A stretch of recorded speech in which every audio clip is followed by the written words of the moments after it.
अजिबात तेलकट न होता मस्त चटपटीत व कुरकुरीत मेदूवडा आणि चटणी कसलीही पूर्वतयारी न करता कोणीही 10 ते 15 मिनिटात बनवू शकेल असा चटपटीत मेदूवडा व चटणी आज आपण बनवणार आहोत। त्यामुळे इथं मी व्हिडिओच्या सुरुवातीला 2 वाटी लाह्या म्हणजे की 2 वाटी मुरमुरे घेऊन त्यात खूप सारं पाणी टाकलं आहे। आपण हे मेदूवडे या मुरमुऱ्यांचा वापर करून बनवणार आहोत, त्यामुळे याला नरम होण्यासाठी साधारण 2 ते 3 मिनिटं पाण्यातच ठेवून देऊ आणि तोपर्यंत सोबत खाण्यासाठी चटपटीत चटणी बनवूया। तर त्यासाठी मिक्सरच्या भांड्यात जवळपास 1 लहान वाटी ओलं खोबरं टाकून त्याच्या अर्ध्या प्रमाणात डाळवं म्हणजे की फुटाणा किंवा भाजलेले शेंगदाणे टाकायचे।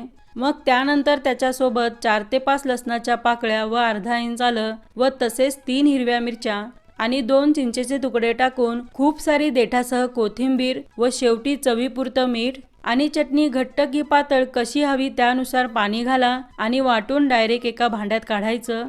तसं या चटणीला बनवायला जास्त वेळ लागत नाही, फटाफट बनते।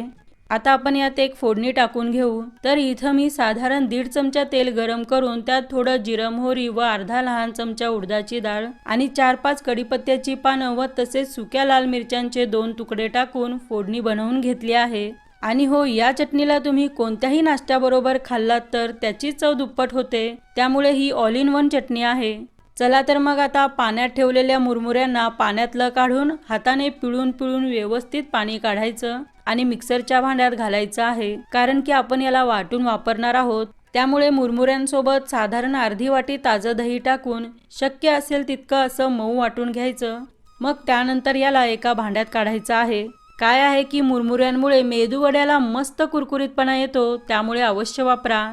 आता यात घालूया 1 लहान चमचा जिरं व बारीक चिरलेल्या 3 हिरव्या मिरच्या आणि किसलेलं साधारण 1 इंच आलं व तसेच लांबट कापलेले 5-6 कढीपत्त्याची पानं आणि चवीपुरतं मीठ टाकून यात टाकायचा आहे रवा म्हणजे रव्याची पावडर। इथं मी 1 वाटी रव्याला मिक्सरमध्ये फिरवून त्याची पावडर बनवून घेतली आहे। मग त्यानंतर खूप सारी कोथिंबीर टाकून पाण्याचा वापर न करता हाताने मिसळत मिसळत मिश्रण बनवून घेऊया। आणि जर हाताला चिटकत असेल तर अधूनमधून हाताला थोडं पाणी लावत लावत मिसळून मध्यम घट्ट कणकेसारखं मिश्रण बनवायचं आहे, जसं की व्हिडिओत पाहताय ना तसं।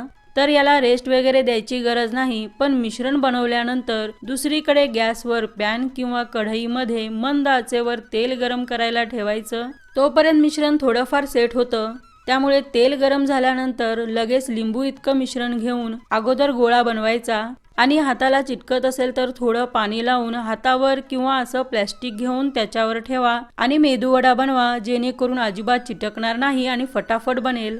हे पहा, असंच एक एक लहान मोठे हवे तसे बनवून तेलात सोडायचं आणि मध्यम ते मंद आचेवर तळून घ्यायचं आहे, जेणेकरून आतपर्यंत व्यवस्थित तळले जातील। आणि हो, या पद्धतीने तुम्ही रव्याचे मेदूवडे बनवलात तर अजिबात तेलकट होत नाहीत, त्यामुळे खरंच हीच पद्धत चांगली आहे। तसं तुम्ही पाहू शकता की याला मस्त कलर आला आहे, म्हणजे की आपला मेदूवडा तयार आहे। तर हा बाहेरून मस्त असा कुरकुरीत व आतून नरम, खायला फार फार चटपटीत लागतो, त्यामुळे एकदा तरी अवश्य बनवून पहा। आणि 2025 मधली ही शेवटची चटपटीत रेसिपी कशी वाटली हे कमेंट्स करून सांगायला विसरू नका।